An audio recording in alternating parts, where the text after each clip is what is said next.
For Whom We Are Hungry by Cold and Gardez. Read by Ilya Leonov. Chapter 1. Ponyville at Night.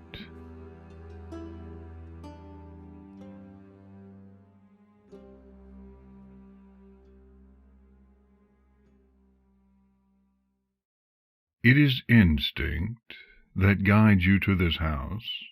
There are hundreds like it in Ponyville. By day they are colorful and tidy and distinct, each stamped with the character of its owners, playful or stately or garish. But when night descends, the colors fade, and the special gardens and ornaments fall into darkness, and only their shapes remain. Raw geometries that blot out the fading pastels of the evening sky, until that light too fades, and the moon paints the houses all the same, with silver and shadows.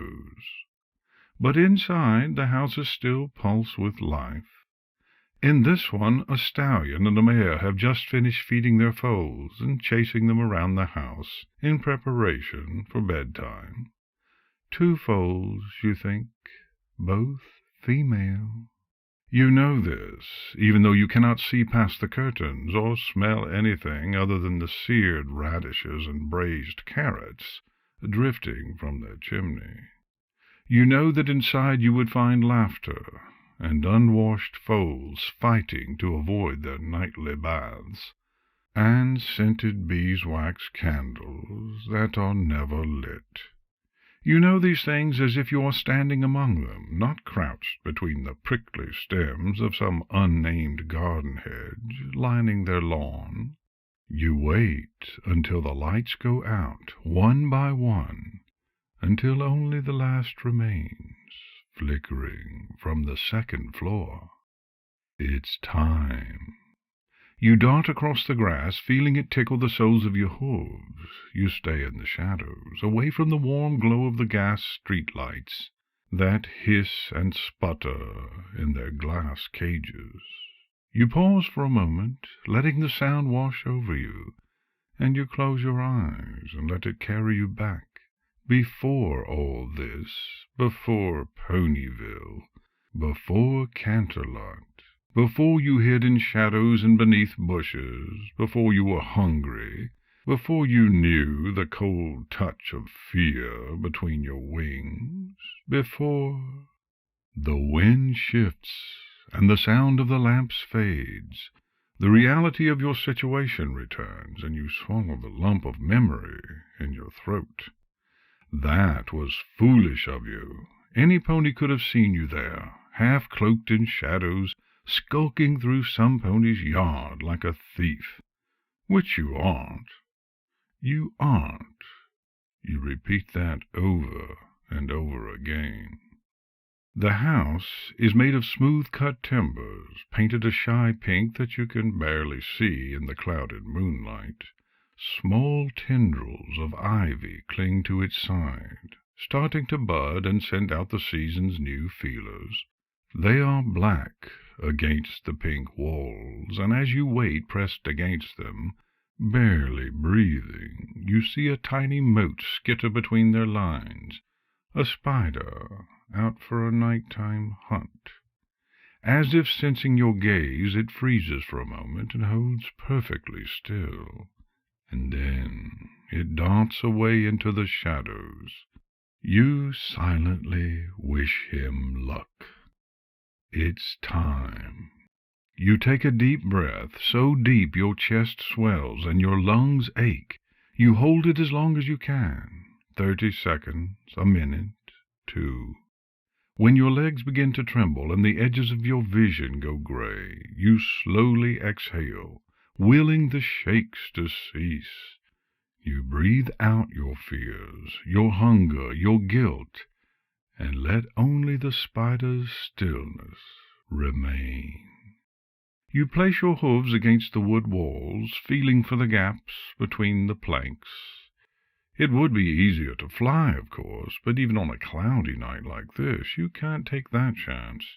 Too many Pegasus ponies lounge on the clouds above, their sharp eyes attuned to the flutter of wings. It's too risky, so instead you press yourself against the wall and start to climb. The window is only a dozen feet above the ground. You reach it in a few seconds. You are a good climber. And oh so carefully raise your eyes above the window-sill, making sure you don't let any of the warm light from within spill onto your face. That would be bad. You know this, even though it has never happened. You've never been caught. There are voices inside, 2 of them, both sleepy. A mare mumbles something, and a stallion whispers back. Bed springs creak, and you hear the heavy thud of hooves on the floor. They walk away through a door whose hinges badly need some oil, and all is silent again. You wait and watch. The mare rolls across the bed, gathering the covers over her. It's still cool at night, this early in the spring, and even ponies with their warm winter coats like to feel snug in bed. A loud groaning creak shakes the house, followed by the sound of water flowing from a showerhead. Faintly, you hear what might be the stallion's voice, raised in a quiet song whose words only he knows.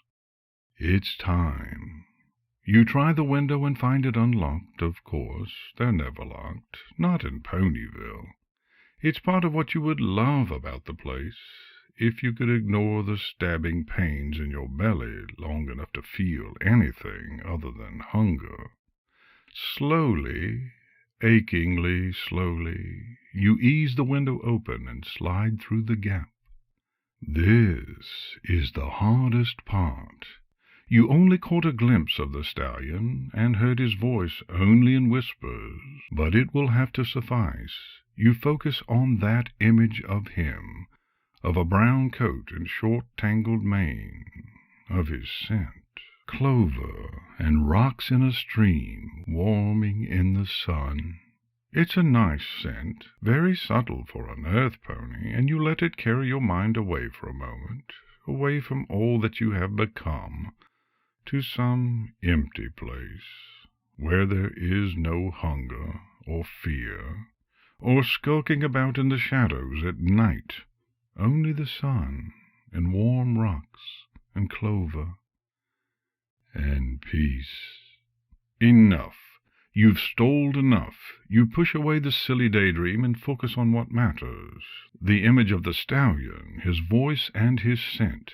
You focus on them, and you close your eyes and let the magic work. There is so little magic left in you now, only dregs. Once upon a time this spell would have seemed simple to you, fool's play, but now it drains every bit of energy in your body until only your bones and desperate desire to stay alive keep you from slumping into a pile of goo. And maybe that will happen anyway. You've seen it happen to others when they let themselves grow too weak. They try the spell, can't sustain it, and then they're gone, lost. But it's not your time for that, not tonight at least. Your heart opens, and out spills the little magic that remains. It begins with a green fire around your chest, and quickly builds until every inch of your body is aflame. The heat sears you, burning away everything that was, and you are reborn. You're taller now, larger. Your hooves could crack rocks, and you could carry this entire house on your back. You draw in a deep breath, enjoying the different scents that flood your nose. Ponies have a sharp sense of smell. Not as sharp as yours, of course, but they smell different things than you. The world is more beautiful to them. How could it not be? They are the gods' favored children, and all of life exists to please them. You shove that thought away and focus on your new body again.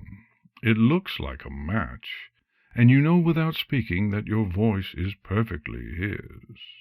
But none of those matter as much as the scent. Ponies might forgive a coat a few shades off, or a voice too sharp or mellow, but their noses never lie. Every pony has a unique scent, and that they never forget. You're pretty sure you got it right, and if you didn't, you'll die, so you should probably just hope for the best. There's nothing else you can do now, after all. There's no need for stealth any more. You step around to the far side of the bed and climb atop the covers, next to the dozing mare. She smells of feathers and pine sap, and she reeks of sex. The mattress slumps beneath your weight, and she rolls over to press her back against you, mumbling softly in her sleep. The warm taste in your mouth is love.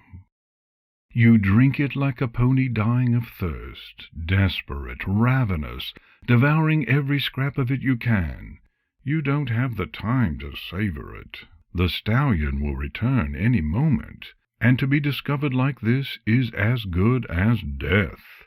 You gulp down huge lungfuls of this mare's love, and for a moment the terrible stabbing pain in your belly starts to ease. Not sated, no, you are never sated, but something less than starving now. Something like you used to be, back in the hazy reach of memories you desperately try to forget. There is another creak from the house's plumbing, and the sound of water from the shower trickles away. It's time, and you could almost cry. There is so much love here between these two, an ocean of it, and you can only sip through a straw. You could spend all night beside this mare, drinking her love, and never consume more than a single snowflake in a blizzard. You are a pony dying of hunger beneath 1,000 apple trees bearing 1,000,000 ripe fruits, all forever out of reach. You start to sob and choke back the sound as the mare stirs. You've waited too long, and now you risk being caught. The sheer terror of that potentiality banishes the taste of her love, and you roll out of bed just as the stallion reaches the bedroom door. You crouch against the wall, hidden behind the side table, as he climbs into the spot you just left. He pauses a moment, as if puzzled by some unexpected lingering warmth. But then he settles down, and even from across the room you can taste the flood of emotions. Love, hope, joy, exasperation between them. You want to scream. The light clicks out, and the room falls into darkness. You wait until their breathing slows to a steady pace, and creep back to the window. You slide it open and vanish out into the night, silent as a ghost, leaving nothing in your wake, your theft complete. But you are not a thief. You are not a thief. You say that to yourself again and again as you skulk through the shadows to your nest. You will not starve, not tonight. But the sun is still hours away, and already you are hungry again.